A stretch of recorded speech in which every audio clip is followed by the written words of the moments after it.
Bien, hermanos. Vamos a abrir entonces nuestras Biblias en Colosenses 3, pero antes de eso, yo quiero darles una breve introducción de lo que estuvimos viendo las semanas pasadas.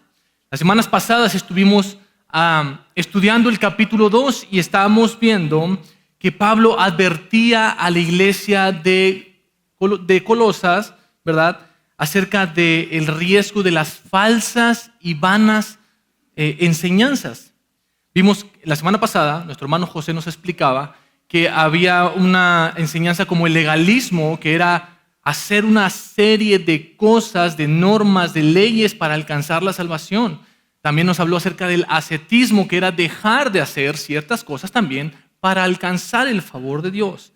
Todas estas eran corrientes filosóficas que se estaban infiltrando en la iglesia a través de falsos maestros que atacaban a la iglesia con la finalidad de decir, ok, sí es Cristo, pero esto más. Cristo, pero agrégale esto o aquello. Y lo que Pablo quería decirle a los hermanos colosenses en el capítulo 2 es que Cristo es suficiente para ustedes, les estaba recordando. No se dejen engañar ni cambien la verdad que han aprendido sobre el Evangelio. Eso es lo que estuvimos viendo la semana pasada. Y ahora, en el capítulo 3, vamos a estar viendo acerca de cómo se ve una nueva identidad. Así titulé el sermón del día de hoy. Y vamos a leer el pasaje y lo dividí yo en 3 secciones. La primera sección es de los versos 1 al 4, donde vemos la nueva realidad del creyente, que es que está viviendo en Cristo y está buscando constantemente las cosas de arriba. En los versículos del 5 al 9 vamos a ver las características del viejo hombre y en los versículos del 10 al 17 estaremos viendo las evidencias y los cambios que debe ocurrir en el nuevo hombre con una nueva identidad. Y mis hermanos, de lo que yo quiero convencerlos el día de hoy es que debemos vivir nuestras vidas conforme a la nueva identidad que Cristo nos ha dado. Voy a repetir, debemos vivir nuestras vidas conforme a la nueva identidad que Cristo nos ha dado. Y vamos entonces, por favor, a Colosenses 3. Si puede abrir su Biblia ahí en Colosenses 3, si no trae su Biblia, puede verlo en la pantalla. Yo quiero invitarlo a que se ponga de pie, por favor, para leer Colosenses 3, del 1 al 17.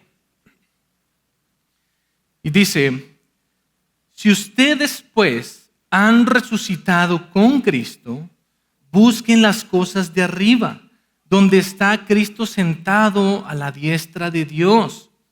Pongan la mira en las cosas de arriba, no en las de la tierra, porque ustedes han muerto y su vida está escondida con Cristo en Dios.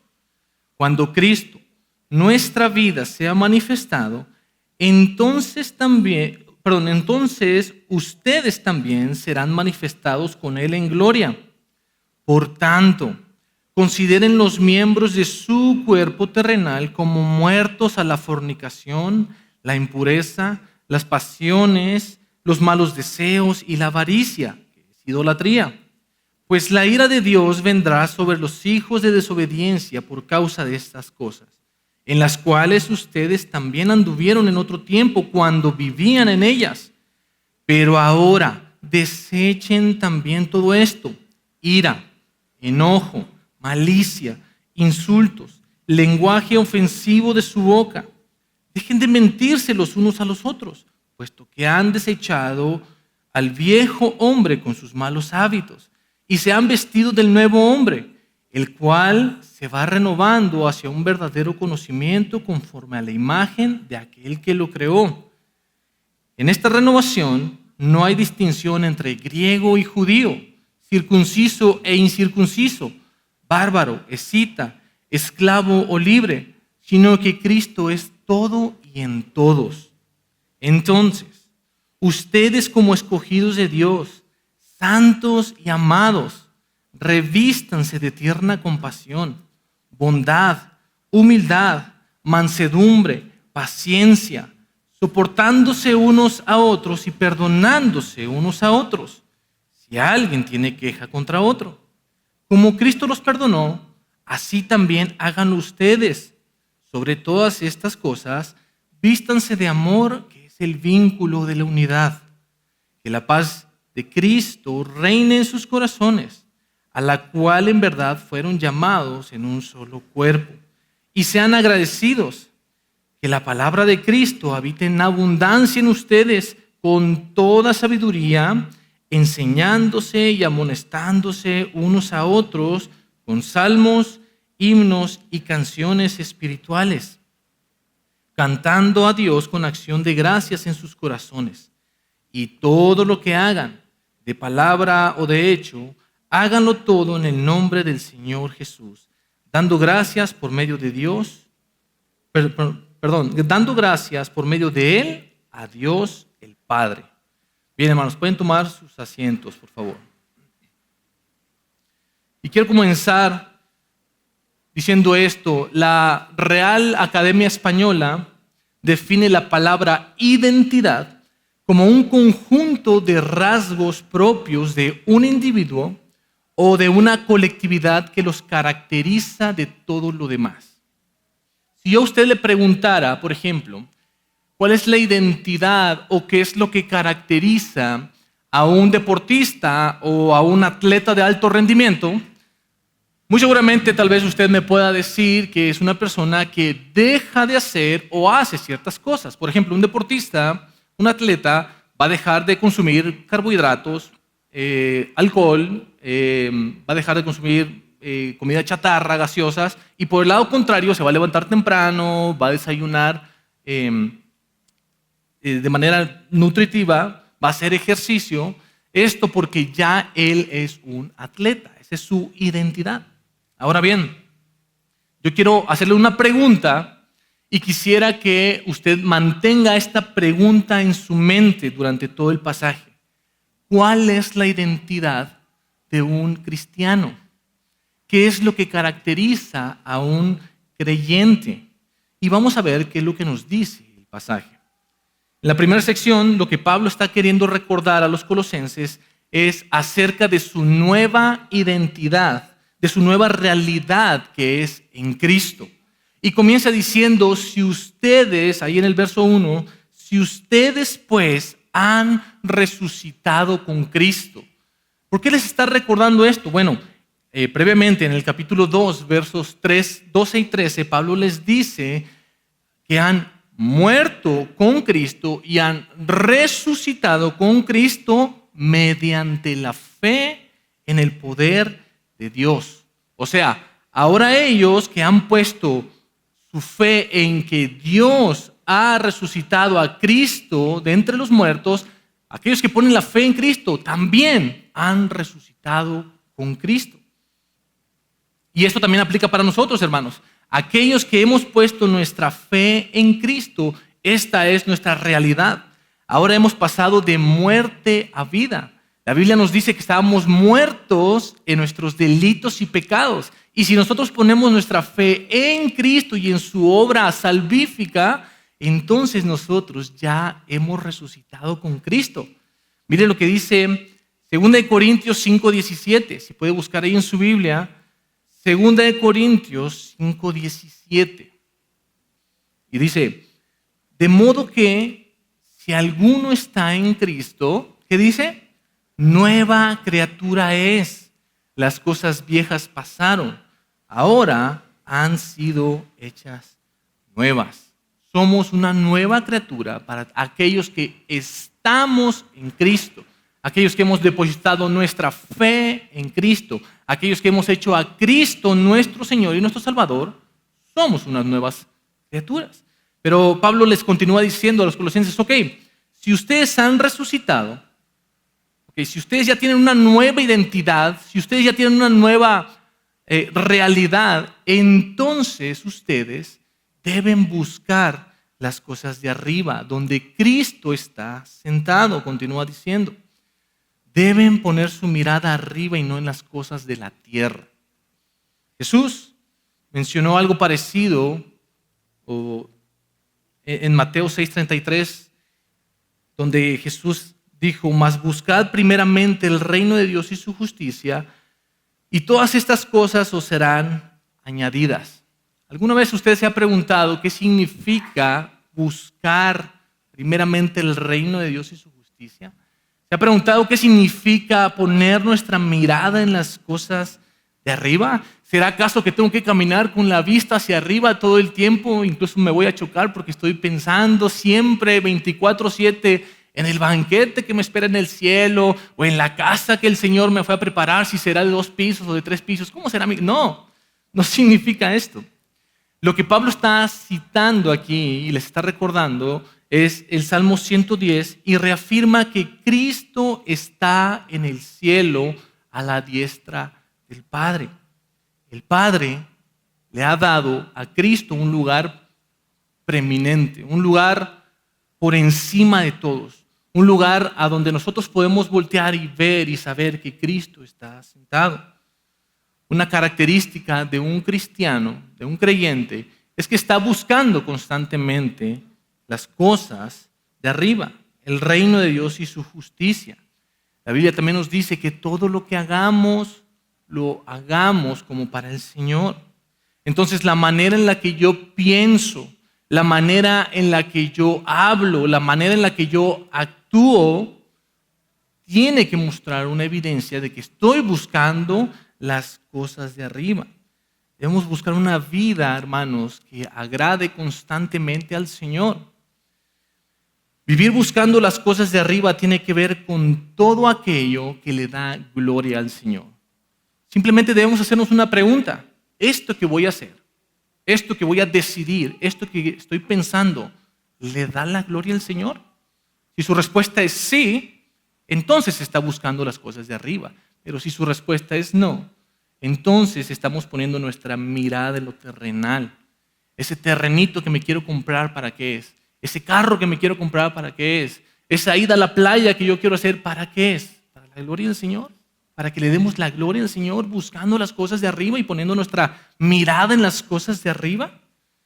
El problema es que muchos creyentes aún seguimos viviendo en ocasiones para nosotros mismos de manera egoísta, buscando el bien terrenal de manera egoísta, o haciendo tesoros aquí en la tierra y no en el cielo, como nos dice la palabra.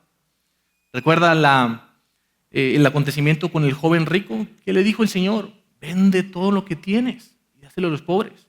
¿Y cuál fue la reacción del joven rico? Se puso triste porque su mirada estaba en las cosas terrenales, en las cosas de la tierra, en las cosas pasajeras, en lo que perece. Continúa diciendo Pablo también, ahí en el verso 3, porque ustedes han muerto y su vida está escondida en Cristo. En Cristo nosotros tenemos un refugio y tenemos salvación nada más. Solamente en Cristo podemos encontrar refugio en medio de cualquier situación. Y miren lo que dice Gálatas 2:20, si quiere buscar. Gálatas 2:20 dice: con Cristo he sido crucificado y ya no soy yo el que vive, sino que Cristo vive en mí. Y la vida que ahora vivo en la carne, la vivo por fe, por medio del Hijo de Dios, el cual me amó y se entregó a sí mismo por mí. Esta es una característica también del creyente, que ya no vive él mismo, ya no vivo para mis placeres, ya no vivo para mis antojos. Ahora estoy viviendo en el Señor. ¿Por qué? Porque he comprendido que Cristo me dio una nueva realidad. Es la consecuencia de haber entendido que en Cristo tenemos una nueva identidad, un nuevo hombre. Es por eso que debemos, de manera activa y práctica y constante, debemos vivir nuestras vidas conforme a la nueva identidad que Cristo nos ha dado. Continúa diciendo en el versículo 4, cuando Cristo nuestra vida se ha manifestado, entonces ustedes también serán manifestados con Él en gloria. Y es interesante como dice Pablo, cuando Cristo nuestra vida Ahora que hemos resucitado con Cristo, entonces Cristo se vuelve nuestra vida. Ahora Él es todo para nosotros. Y aquí la pregunta sería, ¿es Cristo su vida? ¿Es Cristo nuestra vida? ¿Es Cristo nuestro todo? Ahorita cantábamos, Jesús mi todo es. Eres más que suficiente, pero ¿realmente queremos hacer eso o estamos haciendo eso en nuestra vida? ¿Estamos considerando a Dios como el todo de nuestra vida? ¿Qué pasaría si nos quitan a Cristo? ¿Realmente nos moriríamos porque Él no es nuestra vida? ¿O simplemente es como quien pierde el llaverito que trae ahí colgando, el amuleto de buena suerte? ¿Qué pasaría? Creo que es una buena pregunta para reflexionar acerca de cuál es la posición de Dios en nuestra vida, autoanalizarnos.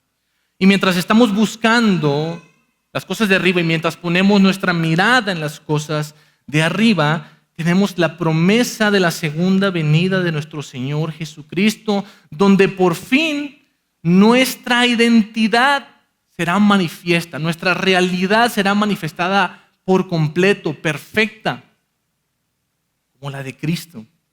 Por fin dejaremos de lidiar con nuestra naturaleza pecaminosa y dejaremos de lidiar con este mundo caído.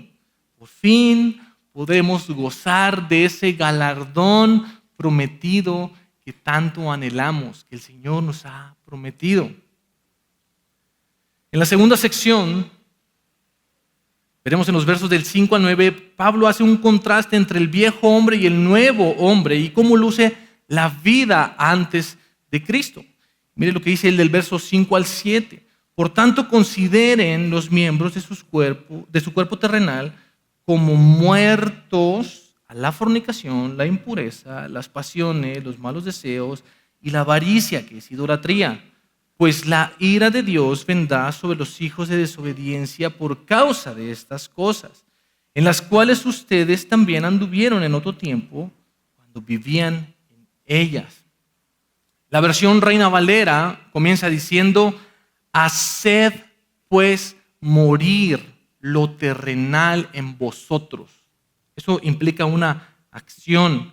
Es una exhortación tremenda la que hace Pablo. Hagan morir las cosas de la tierra, lo terrenal, lo carnal en ustedes. No se puede tomar a la ligera el pecado en nuestra vida porque es gravísimo, es ofensivo delante de nuestro Dios. Y mire, le voy a leer una cita de John Owen en su libro La mortificación del pecado.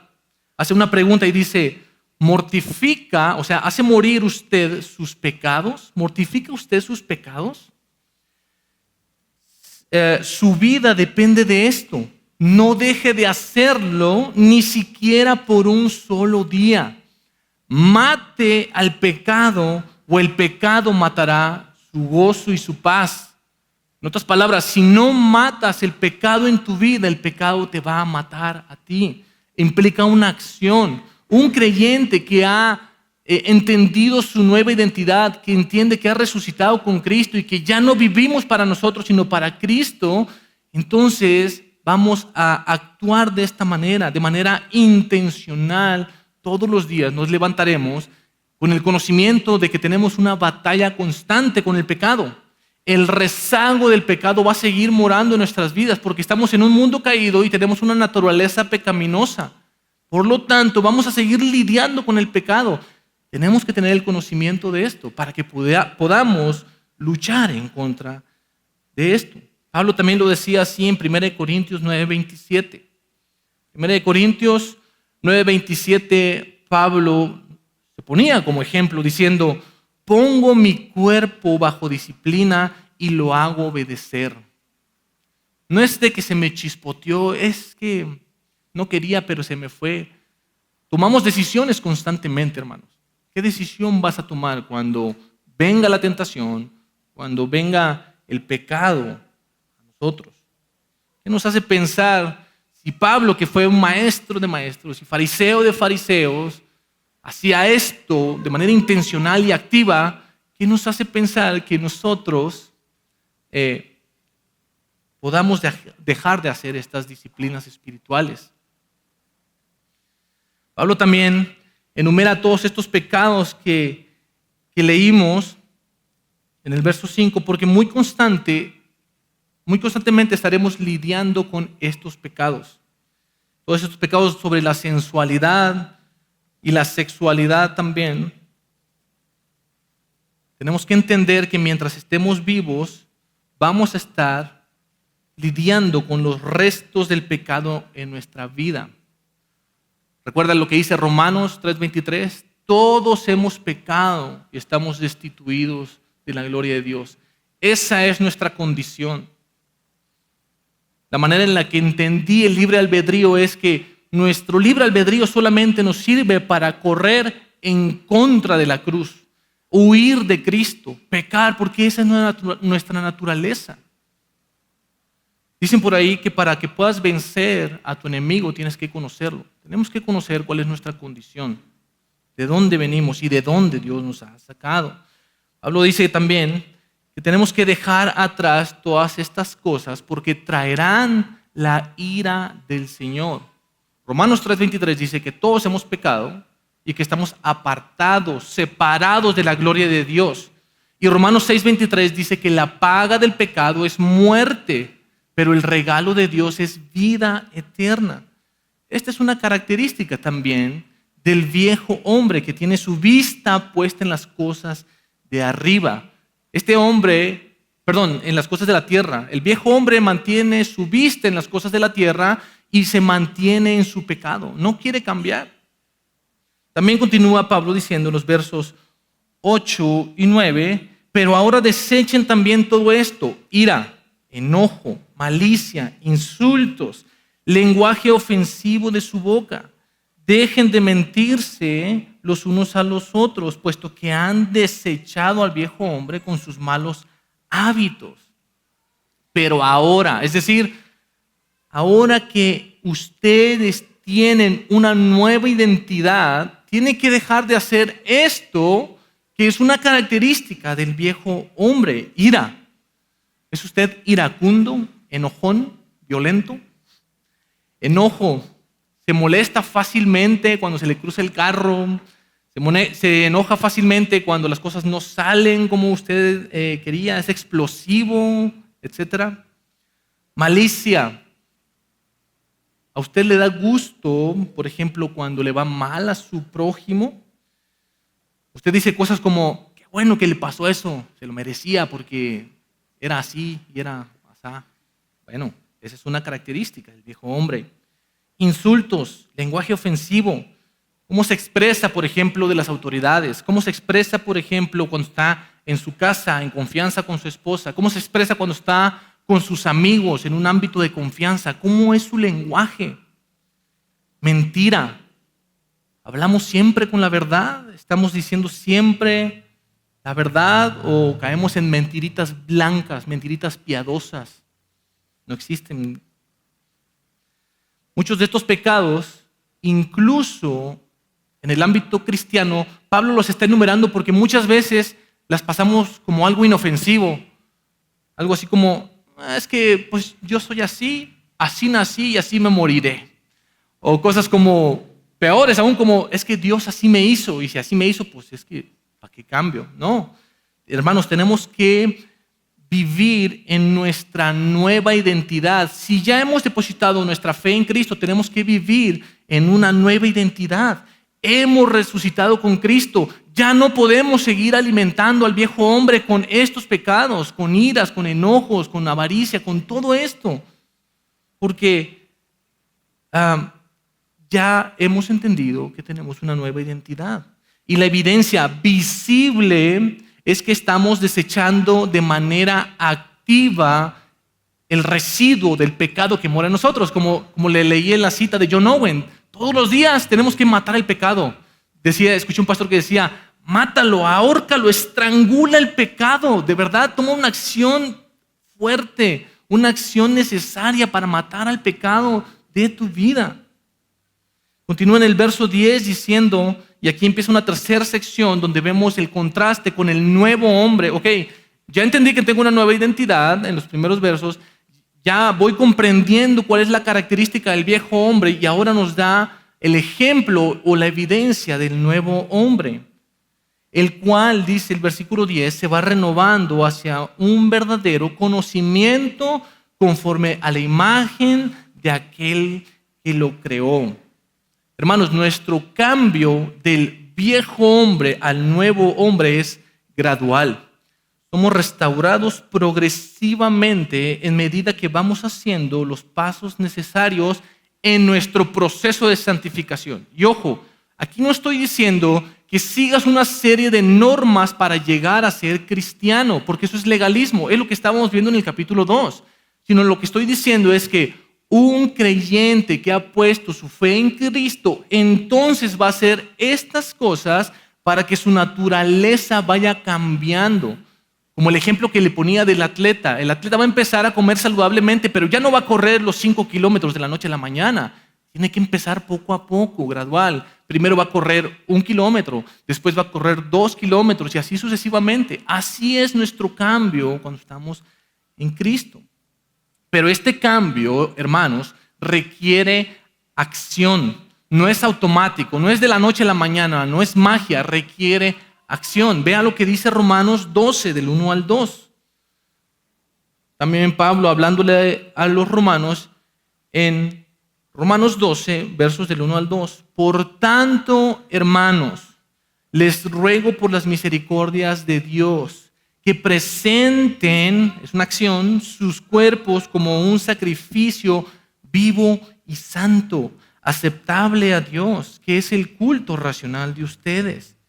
Y no se adapten, un imperativo, otra acción, no se adapten a este mundo, sino transfórmense, otra acción, mediante la renovación de su mente, para que verifiquen, acción otra vez, cuál es la voluntad de Dios, lo que es bueno, aceptable y perfecto. Requiere acción. No podemos quedarnos de brazos cruzados. Ok, Cristo me cambió, pues aquí me quedo, hasta que ya cambie todo. Todo lo malo se deseche y todo lo bueno llegue. No, no es así. Pablo también establece una realidad para el creyente. Tener una nueva identidad. Y lo voy a estar repitiendo mucho porque eso es lo que quiero que nos quede claro el día de hoy, que tenemos una nueva identidad. Tener una nueva identidad quiere decir que hemos entendido nuestra relación con Cristo. Es decir, yo ya entendí lo que Cristo hizo por mí. Yo ya entendí que he muerto con Cristo y que he resucitado con Cristo. Pero cuando tengo este entendimiento vertical con Cristo, entonces tiene que afectar nuestra relación horizontal. Definitivamente tiene todo que ver el cómo me relaciono con mis hermanos. Y es lo que continúa diciendo Pablo ahí en la carta, en el verso 11. Dice que cuando nos vamos renovando, entonces se eliminan las distinciones de entre griego y judío. O sea, Cristo nos ha hecho ahora un pueblo, un solo pueblo de toda lengua, tribu y nación. Circunciso e incircunciso. Aquí se elimina toda religiosidad, lo que veíamos en el capítulo 2. No es necesario, Cristo es suficiente. Bárbaro, escita, se quitó una barrera cultural. Esclavo, libre. En Cristo se eliminan todas las diferencias sociales. Cristo nos ha hecho uno. Cantábamos hace rato. Como tú eres uno, haznos uno, Señor. Un cuerpo en Cristo, eso es lo que Él nos ha hecho. En un libro de discipulado que llevamos aquí en la iglesia, dice, hay un comentario que dice, todos estamos al mismo nivel cuando estamos al pie de la cruz. Delante de la cruz, todos somos iguales. Porque Cristo es el supremo, el mayor de entre nosotros. Dios no hace acepción de personas. El deseo de Dios es que muchos sean salvos. Por eso Él envió a su Hijo Jesucristo a morir por nuestros pecados. En el verso 12 y 13 dice, entonces ustedes como escogidos de Dios, santos y amados, revístanse de tierna compasión, bondad, humildad, mansedumbre y paciencia, soportándose unos a otros y perdonándose unos a otros, si alguien tiene alguna queja contra otro.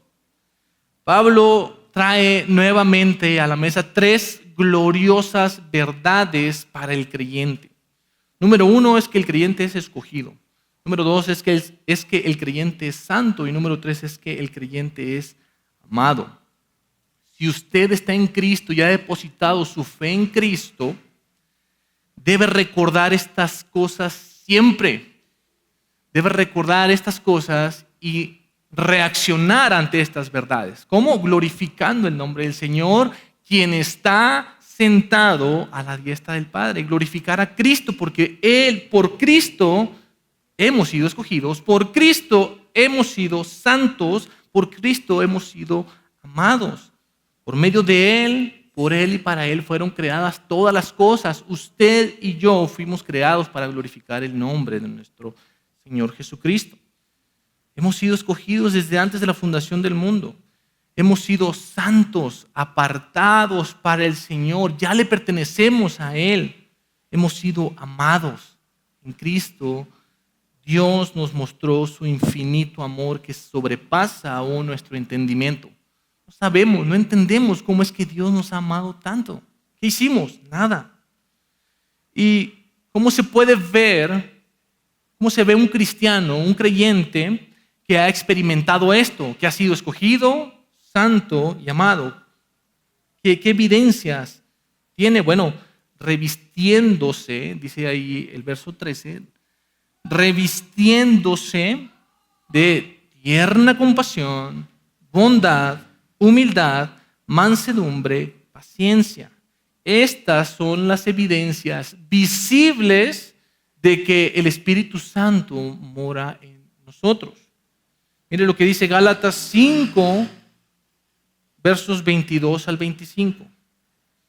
Gálatas 5, 22 al 25. Pero el fruto del Espíritu es amor, gozo, paz, paciencia, benignidad, bondad, fidelidad, mansedumbre, dominio propio. Contra tales cosas no hay ley, pues los que son de Cristo Jesús han crucificado la carne con sus pasiones y deseos. Si vivimos por el Espíritu, andemos también por el Espíritu. O sea, buscando las cosas de arriba. O sea, poniendo nuestra mirada en las cosas de arriba. Hermano, ¿usted no tiene compasión? Pídala al Señor. No tiene bondad, pídasela al Señor. No es humilde, no es manso, no es paciente, pida al Señor que su Espíritu Santo more en usted y que crezca cada día más. Pero de manera activa tenemos que practicar estas disciplinas espirituales como si fuera un músculo. Los que van al gimnasio saben que la repetición va a dar crecimiento. Así nosotros podemos estar haciéndolo también. Soportándose y perdonándose si alguien tiene queja contra otro. Aquí yo le preguntaría, ¿usted tiene alguna queja contra alguno de sus hermanos? ¿Usted tiene alguna queja contra mí? ¿No le gusta cómo canto? Necesitamos ser tolerantes. Eso significa soportándose unos a otros. Tenemos que ser tolerantes con nuestros hermanos. ¿Por qué? Porque todos somos iguales al pie de la cruz. Todos somos pecadores al pie de la cruz, como decíamos hace rato. Todos estamos lidiando con el rezago de nuestro viejo hombre. Me hizo mala cara aquel hermano, aquella hermana, no me saludó en la entrada, etcétera, etcétera. ¿Qué es lo que tenemos que hacer? ¿Qué es lo que tenemos que hacer si ya entendemos que Cristo nos ha dado una nueva realidad y yo tengo algo contra mi hermano? ¿Qué dice el texto? Perdónense unos a otros. Perdonarnos los unos a los otros es lo que tenemos que hacer. El perdón, como lo vimos en la cruz, es algo que primeramente recibimos para poder darlo. Esto es una evidencia de nuestra nueva identidad en Cristo. Si usted tiene algo contra mí, como decía hace ratito, usted puede venir conmigo y decirme, Richard, esto o aquello. Inmediatamente mi reacción sería, hermano, perdóname. Eso es una evidencia de mi nueva identidad. Pero su reacción, si usted tiene algo contra mí, es te perdono. Esa es una evidencia de la nueva identidad. ¿Por qué? Porque Cristo nos ha perdonado. Y basta tan solo con ver un par de días atrás para ver todo lo que el Señor nos ha perdonado. Basta con ver un par de horas hoy para ver todo lo que el Señor nos ha perdonado. El verso 14 continúa diciendo, sobre todas estas cosas, vístanse de amor, que es el vínculo de la unidad. Pablo resalta el amor como una característica importante y fundamental del cristiano. Mire lo que Jesús le dice a sus discípulos en Juan 13. Juan 13, versos 34 y 35. Dice, un mandamiento nuevo les doy. ¿Cuál es? Que se amen los unos a los otros.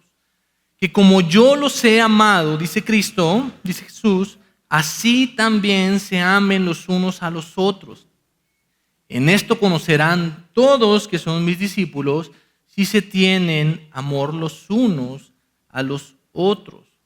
El amor, hermanos, el amor entre los creyentes, entre el cuerpo de Cristo, es lo que hace que la iglesia pueda caminar hacia la perfección, hacia la madurez. Y nosotros somos la iglesia. Usted y yo somos la iglesia. Usted y yo tenemos que vestirnos de amor, que es el vínculo perfecto de la unidad. No son las filosofías humanas o el cumplimiento, ¿verdad?, de rituales religiosos, como lo veíamos en el capítulo 2, sino es el amor de los unos con los otros. Primera de Corintios habla que sin amor de nada sirve lo que pudiéramos hacer para el reino de Dios. Sin amor nada somos, también dice Primera de Corintios 13, lo puede leer en su casa. Cuando usted y yo, que pertenecemos al cuerpo de Cristo, nos amamos, también estamos dando un testimonio público, ¿verdad?, a la gente de afuera, que Cristo nos ha conformado en un cuerpo y nos ha dado una nueva identidad. Por lo tanto, ¿puede ver usted la importancia del amor de los unos con los otros? El vínculo del amor es fuerte, que impulsa de manera natural todas las demás virtudes. O sea, todo lo que veíamos anteriormente, tierna compasión, bondad, humildad, todo esto a lo mejor sí se puede llevar a cabo por sí sola, pero cuando está fortalecido o está impulsado por el amor, entonces surge de una manera natural y no forzosa.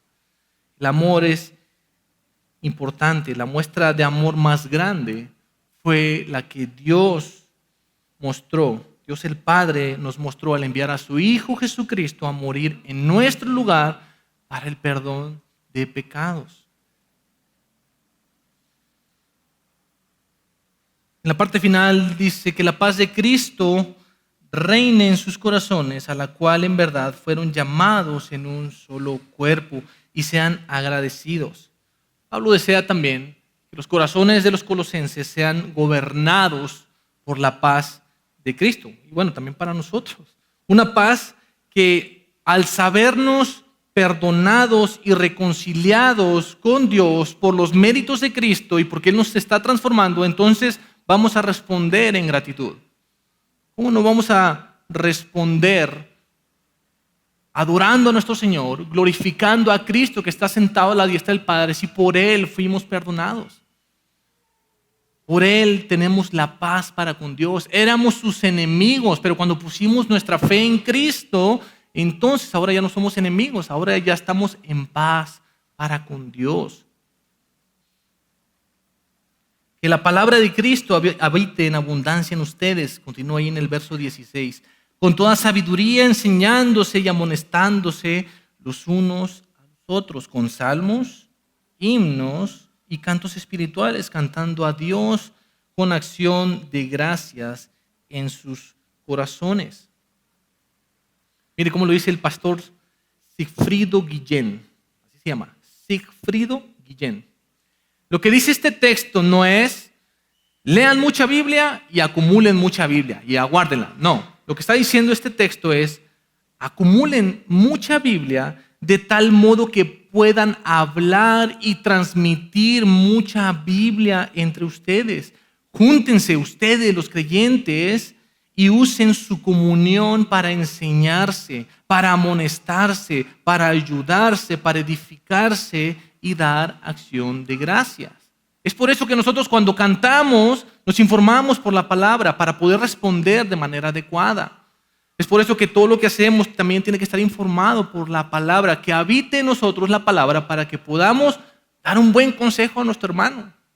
No un consejo de filosofías vanas o terrenales, sino un consejo basado en las Escrituras. Cuando vamos a comer a la casa de nuestros hermanos en Cristo, ¿cuál es el tema central del que hablamos ahí en la mesa? ¿Nos hablamos de las verdades de las Escrituras? ¿Reflexionamos acerca del sermón del domingo, lo que escuchamos? ¿Hablamos de cómo esto me impactó o cómo aquello me ha traído paz? ¿O solamente estamos hablando de trabajo, política, deportes? ¿Qué es lo que estamos haciendo? Termina el verso 17, hermanos, diciendo: y todo lo que hagan, de palabra o de hecho, háganlo todo en el nombre del Señor Jesús, dando gracias por medio de Él a Dios el Padre. El hombre, el creyente con una nueva identidad, ahora vivirá toda su vida para Cristo. Esa es la evidencia de una nueva identidad. Esa es la evidencia de un creyente que ha sido resucitado con Cristo y que está poniendo su mirada en las cosas de arriba.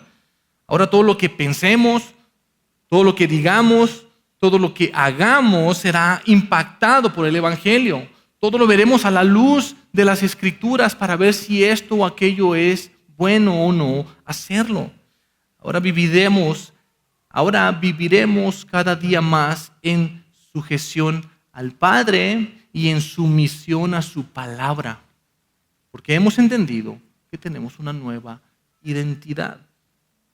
Y para concluir, quiero recordar otra vez la pregunta que hice al inicio.